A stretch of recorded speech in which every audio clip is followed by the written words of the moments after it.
فمن حباه الله فمن ثاقبا كان شهابا في العلوم ثاقبا.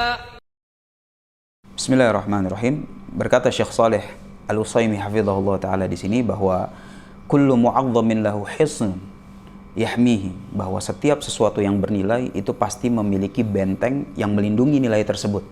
Dalam artian, kalau kita memiliki sesuatu yang bernilai, biasanya kita itu pasti memasang metode-metode perlindungan agar sesuatu tersebut itu nggak hilang dari diri kita.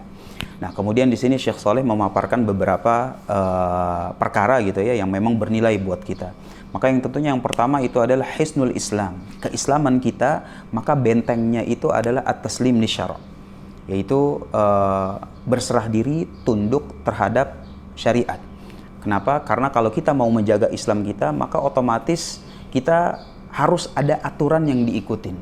Harus ada batasan-batasan yang Allah Subhanahu wa taala telah gariskan yang nggak boleh dilanggar. Semakin bagus kita menjaga batasan-batasan tersebut, semakin baik kita mengamalkan aturan-aturan tersebut, maka semakin terjaga Islam kita. Yang kedua, itu adalah benteng dari amalan fardu, hisnul faraid. Bahwa kalau kita mau terus menjaga, memelihara amalan-amalan fardu dalam hidup kita, maka bentengnya itu adalah amalan sunnah.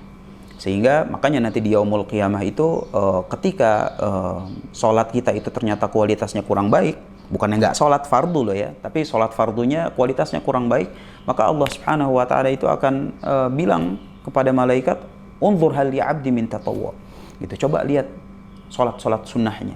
Sehingga kualitas sholat fardu kita itu bisa ditambal dengan sholat sunnah. Dan terlebih lagi biasanya orang kalau sudah melakukan amalan sunnah, maka otomatis gitu ya, bahwa amalan wajibnya ya pasti juga dilakukan oleh dia. Sehingga kalau kita memang mau terus menjaga amalan-amalan fardu kita yang diwajibkan oleh Allah Subhanahu wa taala, maka lakukan amalan yang sunnah. Kemudian yang berikutnya itu adalah permasalahan hisnul imal atau kepemimpinan. Maka di sini bentengnya agar kepemimpinan itu tidak hilang, tidak pergi, gitu, dan bernilai di tengah-tengah manusia, maka dia harus memimpin dengan keadilan. Jelas ya, insya Allah. Kenapa? Karena Allah Subhanahu wa taala itu antahkumu bil adl, gitu, memerintahkan para pemimpin untuk menghukum atau berhukum kepada manusia, itu memperlakukan mereka dengan hukum yang adil. Nah, yang berikutnya dibawakan oleh Syekh di sini adalah tentang masalah persatuan, hisnul jamaah. Maka adalah al-ulfah, keharmonisan, guyub bareng. Kenapa?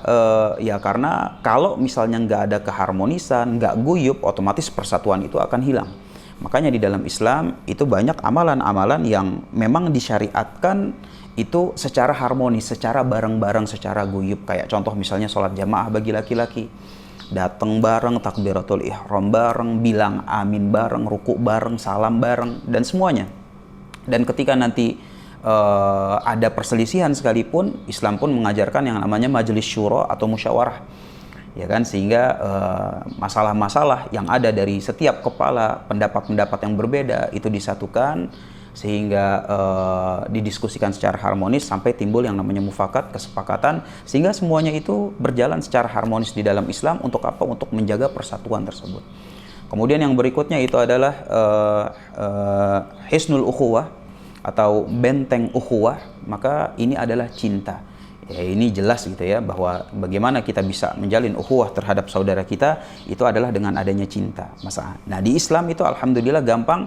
Maka ukhuwah Islamiyah itu dibangun di atas kalimat tauhid, kalimat la ilaha illallah, sehingga saya cinta sama dia bukan karena apa-apa, tapi karena saya mengucapkan la ilaha illallah dan dia juga mengucapkan la ilaha illallah. Kemudian yang berikutnya itu adalah benteng keamanan. Dan ini dengan tauhid, ya kan? Karena Allah Subhanahu wa taala itu jelas gitu berfirman dalam Al-Qur'an, walladzina amanu wa lam yalbisu imanahum bidzulm ulaika lahumul amnu wa hum muhtadun. Orang-orang yang bertauhid, maka ulaika lahumul amn, keamanan bagi mereka di dunia dan di akhirat. Dan terakhir yang dibawakan ini ya tentunya benteng kesehatan, yaitu dengan olahraga. Dan ini jelas gitu ya, ketika kita olahraga otomatis kita telah menjaga kesehatan kita.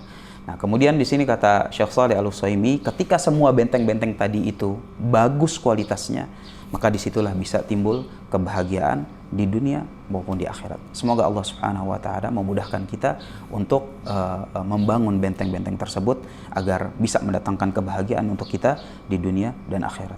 Hada wallahu a'lam bissawab. Wassallallahu ala nabiyyina Muhammadin wa ala alihi wa sahbihi wasallam.